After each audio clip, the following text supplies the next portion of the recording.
Hey, how's it going there, YouTube? Here you showcase my deck profile, I guess, for my Battle Sister deck.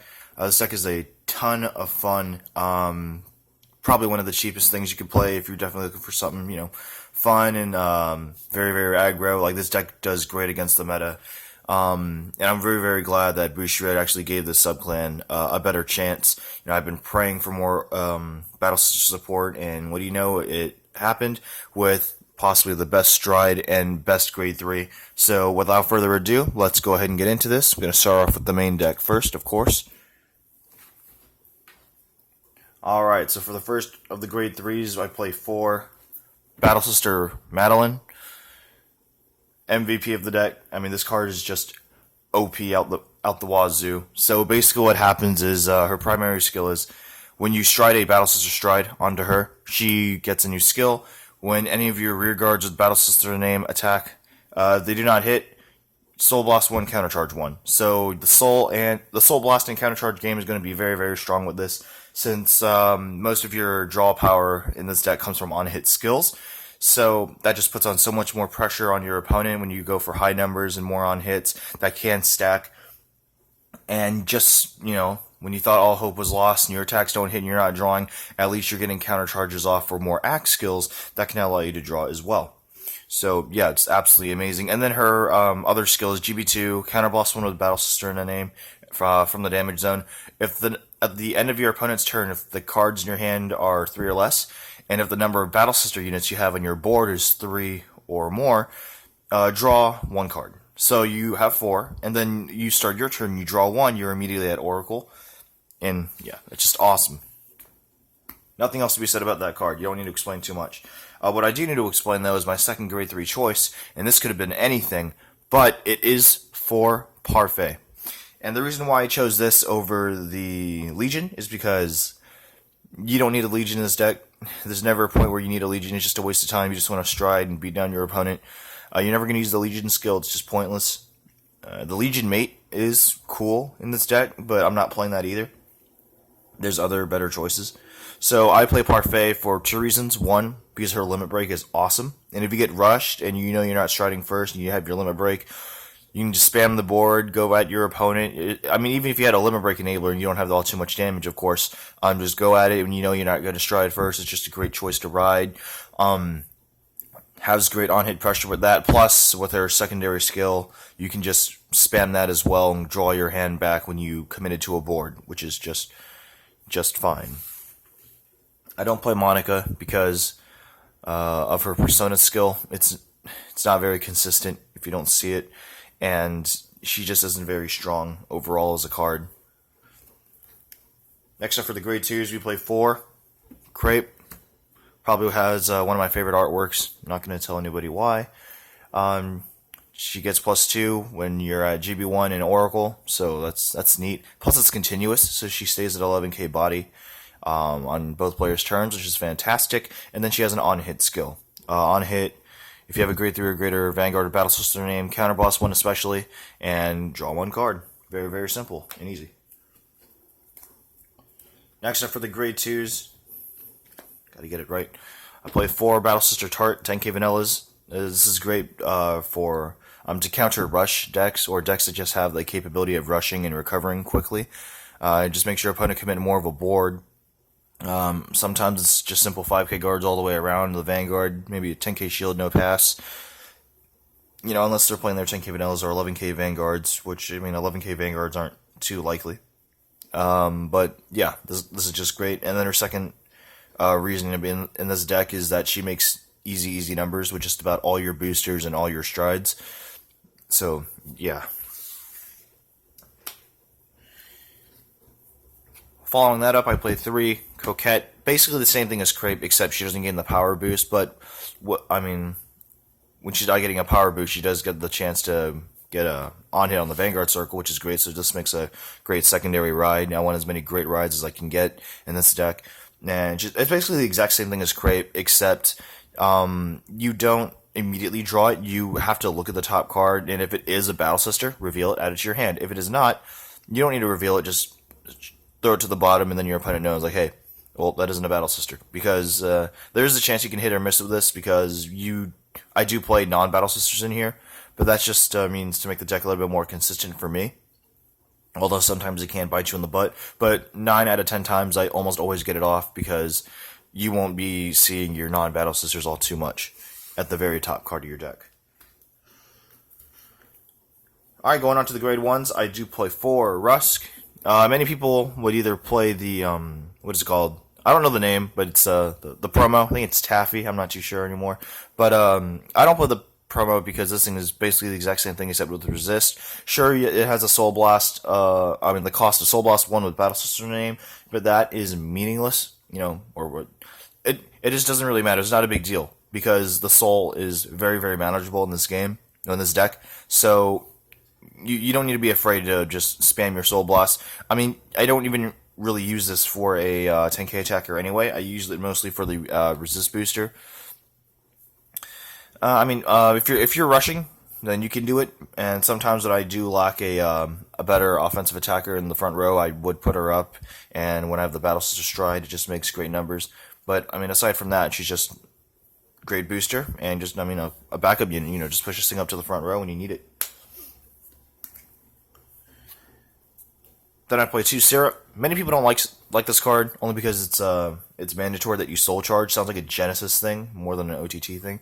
But OTT has been dealing a lot more with the Soul as of late. With Tsukiyomi and whatnot trying to get better. So yeah, this card just helps sometimes when you need your Soul. Although you don't need it excessively. So just know your limits and kick this out if you need to. But I play 2 because I find that to be more consistent. I don't need it at 3 or 4. That's way too many syrups. I just need 1.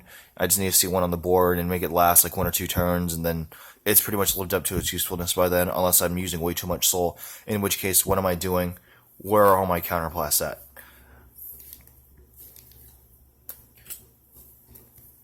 And then, of course, because we do play a limit break, grade 3. You have to play 2. Lollipop. 4 is way too much. 3, once you hit 1, all of them are dead. So 2, again, works fine just like Syrup. I just need to see 1 in a game. And you may be thinking, well, this is not very consistent because you need to see it as early as possible, especially when you're not striding first. That's very, very early in the game. So how are you going to be able to see this or not? Well, I do play a better starter that helps me, tutor this thing out. Plus, you have many, many ways of drawing early game, so, getting this thing isn't very hard. And then finally, for the Battle Sister grade 1s, if this is spoiling to non-Battle Sister Perfect Guards, I do play 2 Lemonade. It just comes in clutch when you can't get your unflip soft during the battle phase. Then at least you have it during the main phase, especially since there are cards in here that have main phase draw skills. So, yeah, it just comes in clutch. Sure, it's a 5k booster, but just slap this thing behind the Vanguard or behind your 10k. Or shoot, even behind Crepe, 16k body, it's awesome. And to wrap up the grade 1 lineup, I do play 4 of the Unflip PG. Definitely an awesome tech in here, if I'm not mistaken. 3 reasons why I do not play the Battle Sister Chocolat PG is because, 1, she's too pricey for what she is. She's just a normal PG with Battle Sister. She just has the name. That's why she's so pricey, like everything else nowadays, like Silverthorn PGs. Ugh, my goodness. Second, she doesn't really offer anything aside from just being a perfect guard. At least with this dude, I can get a free counter charge off.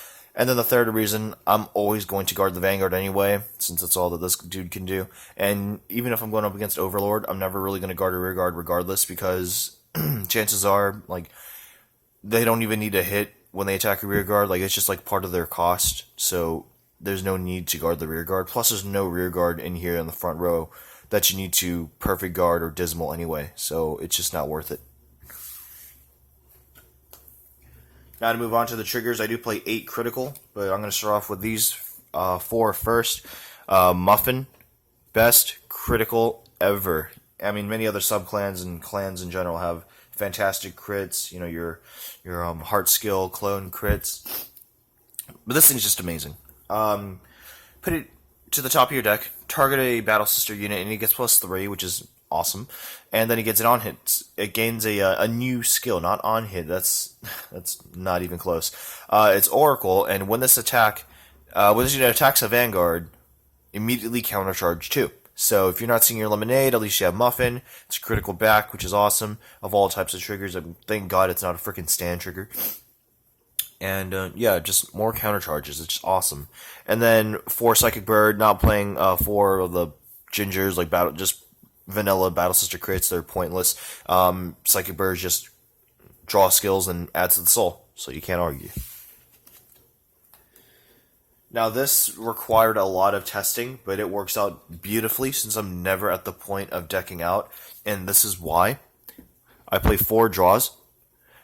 You don't get your on hit draw skills off all too often, unless your opponent just literally can't guard them all. You're just doing great.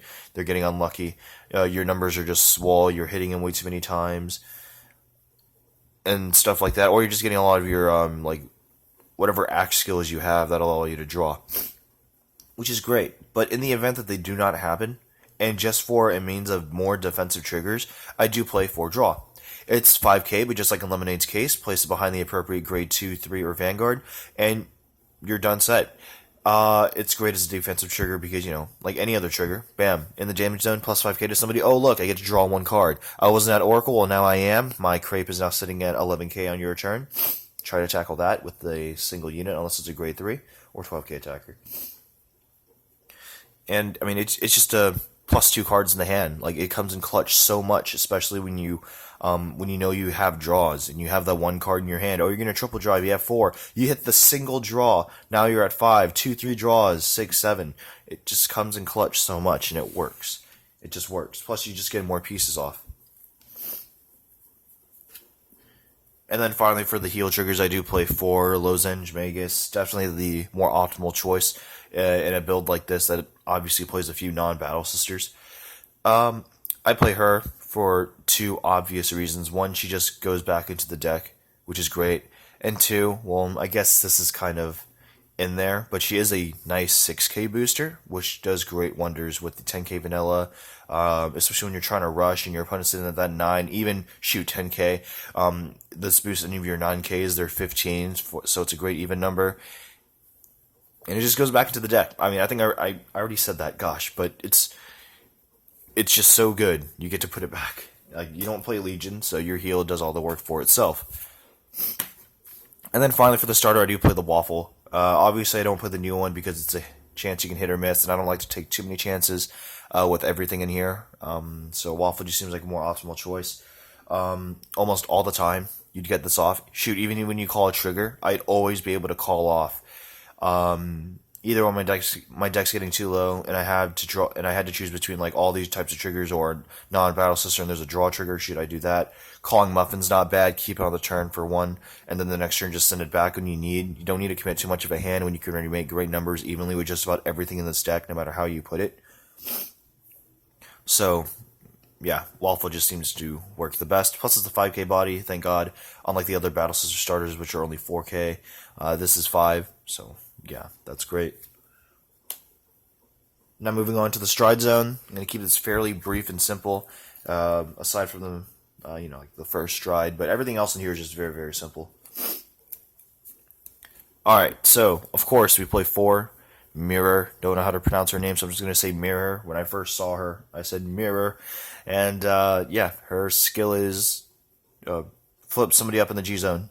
That's it. You don't need a persona flip, thank God. You can just flip anybody. Your useless G-guards, useless strides you don't go into. So, yeah. And basically all your units in the front row gain a skill. When their attack hits, draw 1 card. Well, counterboss 1, draw 1 card. You can counterboss anything, which is great. I mean, it helps when you have your non-battle sisters in there, in the damage zone. 2 great things about this first skill is 1, it's when anything hits. So, you don't need to hit the opponent's Vanguard. You can hit anything. Like, your Vanguard can spec into a rear guard and you still get the draw, which is great. And then, of course, the fact that your Vanguard also gets the skill. A few people that I see play this are like, okay, now my rear guard hit, Vanguard swing. Oh, it hit. Okay, no skill because, it's only my rear guards, and the thing with Madeline, and only my rear guards get the countercharge thing. No, your Vanguard gets the on hit, just not the countercharge bit. And then GB3 Oracle, all your units in the front row. Yes, all your units, so not just your rear guards, the Vanguard as well. They all gain +1 for every single card in your soul. That counts after draw skills, during the battle phase, after on-hit skills, after the triple drive, draw triggers ensues. It's just amazing. So this card basically makes you win games for days. Next up to the other stride. Oh shoot! I just hit my tripod. Bad idea. This one is very, very iffy because I go into it so little, but 2, Wakahirume. I guess it just comes in clutch. I remember when so many people were buying this card out of stock when Susanoo and Battle Sister came out. Oh, I mean, I'm guessing it's more for Susanoo, but you never see Susanoo players, so I was like, hey, where are the Battle Sister games at? But nope, just 2 Wakahirume. They all went out of stock immediately. That was what I was trying to get to, so getting these 2 were just a pain in the ass. But I got them. And I regret it. It's $20 I will always regret because this thing is a bit of a bore. It's one of your finishers, but it isn't very great as a finisher. All it really does is allow you to draw 1 card, sure, and then immediately stack a card, which is okay, I guess. I mean, getting the chance to stack a card is not very hard. I mean, you make stacks in this deck anyway, so it's not like you're trying to set up for nothing. And, yeah. I mean, if anything, I would just play this as a 2 of 4 is just, no, it's bad. Then I play one of her. I don't know how to pronounce her name, so I'm not going to bother. Mirror was bad enough. And she's basically the other stride that you want to go into if you don't commit to a board on your first stride. Like, if you literally cannot do a board, just go into her. She still does pressure just like Mirror, and it's an on-hit skill. However, she also offers a good soul charge, counter charge, and draw 2 and then discard 1, but the discarding doesn't really matter. You get to draw 2 freaking cards, which is great. And, yeah. You know, because Mirror basically gives you the entire front row on hits to draw, but you know, if you can't do that entire board, you know, it's just standalone Vanguard. That's what you want to do. Don't waste a Mirror. Then I play 1 Kirin, another optimal first stride thing, but I haven't been going into this thing too much because whenever I do decide to go into Kirin, I either always have the chick before it or Mirror. However, the only reason why I do play Kirin, just in case, is it's like, I'd say, like, out of the like first 3, like Mirror, that one chick I cannot pronounce right before Kirin, and then Kirin, with all them being on hit draws, he's probably the second best, I'd say. The other one, the chick, I mean, draw 2, discard 1's okay. Not too big for the discard. And the counter charge, soul charge bit, that just depends on your game state. Like, did you ever need that counter blast that early in the game, and you know you just get it back? Sure. Like maybe it was from your starter or from the grade 2s. I don't know. But if you didn't have it, then it's just pointless. Kirin, I mean, look at the top 2 cards. Add 1 to your hand. Put 1 to the bottom. It's basically a free draw.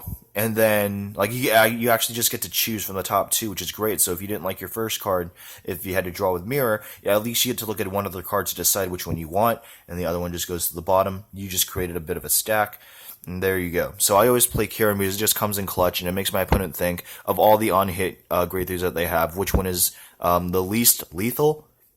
I mean, he's pretty much pretty good as a threat. Just depends on how you look at it. Then I play 1 9-headed Clown Dragon. Clown Dragon? I've been playing Pokemon way too much. Goddamn. Cloud. We don't play Legion, so I mean, kind of had to play this anyway. 1 Susanoo, because I think 2 is a little too much. Never need to go into 2. 1 is just fine. GB3, counterblast 2 in its place on Vanguard Circle. If you have less than 5 cards, draw until you have 5 cards in the hand. Pretty swole. And then GB3, Oracle, gets +5 in a crit. Very, very simple. 1 Blizzard, since your Battle Sister Stride, Wakahirume, and that other chick Stride that I cannot pronounce for the life of me. Basically all unflip, Blizzard just becomes swole, especially when, you know, your Battle Sister Strides or that crit on Susanoo is just ratting out your opponent's perfect guards, or all their G guards are just being laid to waste with rear guard attacks especially. Blizzard just does wonders. And because you put your heals back so many times, you're almost always going to see heals, like, because they're just constantly recycling. And, I mean, if you're recycling them, then you're obviously seeing them, and then G-Guards won't be an issue. So, especially with new G-Guards that unflip somebody, bam. I mean, Blizzard's just getting even better. And it's just one of my favorite techs. 1 Screw, for 2 reasons. 3 reasons. 1, because discarding is never a problem. 2, getting plus 10k is fantastic. And 3, this combos off with your grade 3 Madeline, because when you diminish the amount of cards in your hand, as long as you have a good committed board, you can still gain your hand back. So it's borderline a free 10k shield. Speaking of free 10k shields, do play 2 Ichibiyoshi and 2 Amaterasu. Amaterasu is borderline free, but you do need 4 cards in the hand, so that's something a little iffy. That's why Seabreeze just, I mean not Seabreeze, goddamn Screw just kind of sits in there. Ichibiyoshi, you need 3 cards, you get into plus 5. And then again, going back to Amaterasu, you also get a nice stack skill and a free soul charge, which is always helpful at any point in the game. So, yeah. Not much to be said. Those things are very, very simple. They're just G guards, for crying out loud. And that pretty much wraps it up for my deck profile. Hope you guys enjoyed. Now, of course, this thing was not pure, but if you guys like to see a pure Battle Sister deck profile, I can do that sometime in the near future when I have all my stuff back, because I'm not currently at home at the moment. So, yeah. Let me know what you guys think. Was this build alright? Is there something that you guys would change up or want to play instead? You guys want to see other deck profiles or matches, just let me know. I'll see you guys later. Bye.